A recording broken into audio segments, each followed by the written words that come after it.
આકાશમાં રંગોનો ઉત્સવ, ઉત્તરાયણ. સૂર્ય હજુ ઉગ્યો ન હતો, પણ દેવ અને ઈરા ખૂબ જ ઉત્સાહિત હતા. તેઓ પતંગોથી ભરેલી બજારમાં ગયા. ત્યાં લાલ, પીળા, ગુલાબી અને લીલા પતંગોનો મોટો ઢગલો હતો.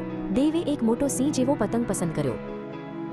ઘરે આવીને દેવના પપ્પા સુરેશભાઈએ તેને પતંગની કન્ના બાંધતા શીખવ્યું. દેવે ખૂબ જ ધ્યાનથી જોયું કે કેવી રીતે દોરીને પતંગ સાથે મજબૂત રીતે જોડવી જોઈએ. આ પતંગ આકાશમાં સૌથી ઊંચો જશે, દેવે હસતા હસતા કહ્યું. સવાર પડી અને આખું કુટુંબ અગાશી પર પહોંચ્યું. ઠંડો પવન વાઈ રહ્યો હતો. દાદાએ દેવને પતંગ પકડવામાં મદદ કરી. દાદાએ પતંગ હવામાં ઊંચો કર્યો અને દેવે દોરી ખેંચી. એટલામાં ઈરા તેની ચમકતી ફિરકી લઈને આવી. દેવે પતંગ ચગાવ્યો અને ઈરાએ ધીમે ધીમે ઢીલ આપી. જોત જોતામાં દેવનો પતંગ વાદળોની નજીક પહોંચી ગયો. આખું આકાશ પતંગોથી ભરાઈ ગયું હતું. સુરેશભાઈએ જોરથી બૂમ પાડી, દેવ, જો પેલો કાળો પતંગ તારી નજીક આવે છે, તે જ લડાવ. દેવે પતંગની દોરી પર પકડ મજબૂત કરી. કાયપો છે. દેવે જોરદાર ખેંચ મારી અને બીજા પતંગને કાપી નાખ્યો. ઈરા અને દેવ અગાશી પર કૂદવા લાગ્યા.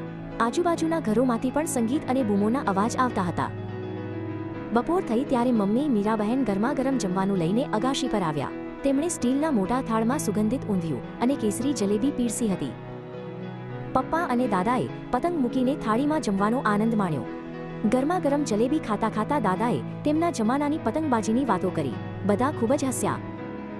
સાંજ પડી એટલે આકાશનો રંગ બદલાયો. હવે પતંગોને બદલે આકાશમાં નાના ફાનસ એટલે કે તુક્કલ દેખાવા લાગ્યા. દેવ અને ઈરાએ પણ એક સુંદર તુક્કલ હવામાં છોડ્યું. આખો દિવસ પતંગો, હસી મજાક અને મીઠાઈમાં વીત્યો. મીરાબહેને દેવને પાસે બેસાડ્યો અને આકાશમાં ચમકતા ફાનસો બતાવ્યા. આ વર્ષની ઉત્તરાયણ દેવ માટે સૌથી યાદગાર અને ખુશીઓ ભરેલી બની ગઈ.